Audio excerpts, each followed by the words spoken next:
Joining us in studio are a director and someone featured in a very important film. It's going to be featured at HIFF this year.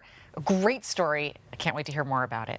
Christine Yu is a director and a producer of the documentary, and it's called 26.2 to Life. And any marathoners out there will know what that 26.2 is about. She's also a writer and a volunteer at San Quentin State Prison, co-founder of the San Quentin Film Festival. Now, Markel the Gazelle Taylor is a runner, one of the marathon runners at San Quentin State Prison, who was released in 2019, featured in this film, 26.2 to Life.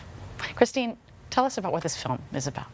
Thank you so much for having us, first of all. 26.2 to Life, it explores the transformative power of the prison's 1,000-mile club, which is a long-distance running club in which incarcerated runners, they train all year with volunteer elite marathoners who come into the prison and train with the runners, and every year the year ends in an annual marathon that takes place entirely within the prison walls, 105 laps around the yard. Wow. Now, Markel, how did you end up there, and what motivated you to join this 1,000-mile club? Were you a runner before this? Yes, I had 2 years experience in high school track, and I ended up committing a crime and going to prison. So it wasn't until at least I want to say halfway through my prison sentence, I started running on my own, and then there was a guy that was a part of my religious group who was already on the club. And at that point, it was easy. He said, if you join the club, you get a hat and tennis shoes. So I like to wear gear. So that along with, I was already running, so it was easy to convince me to join the club. And then from there, Well, it became transformative for you and for so many others. So much so that you went on to qualify for the Boston Marathon. Yes. Amazing. Yeah, with that, I started running on the club, and I would run for a purpose. First, to honor my son who had died as a result of my,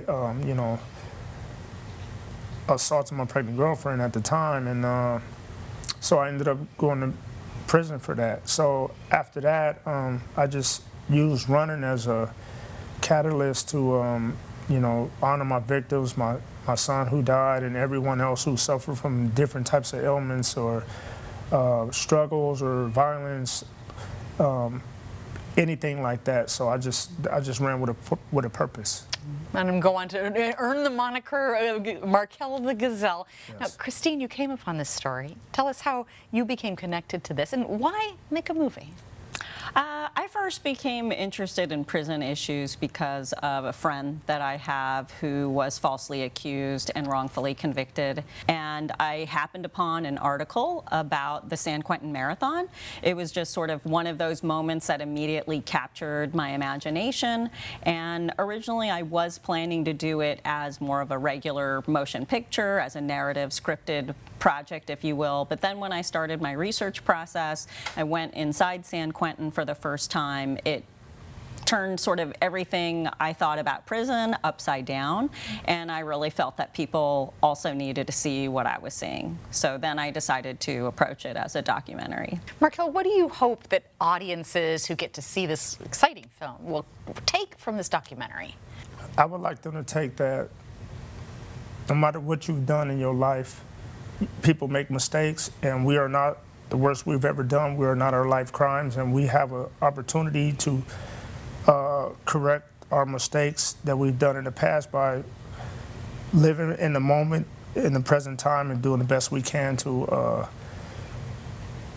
do redemptive behavior and exemplify like change and rehabilitation. And those programs are important because they help us to see who we were, what we are now, and how we can make that change for the better, so we can be better people in society for everybody to be able to understand and appreciate. Boy, a level of self-reflection we all could benefit from that exercise.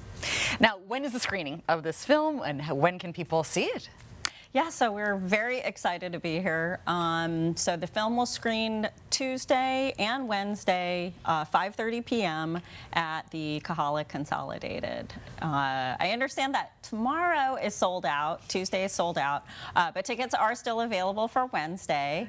And we are very excited to also share that the film will be have its broadcast premiere April 8th on ESPN.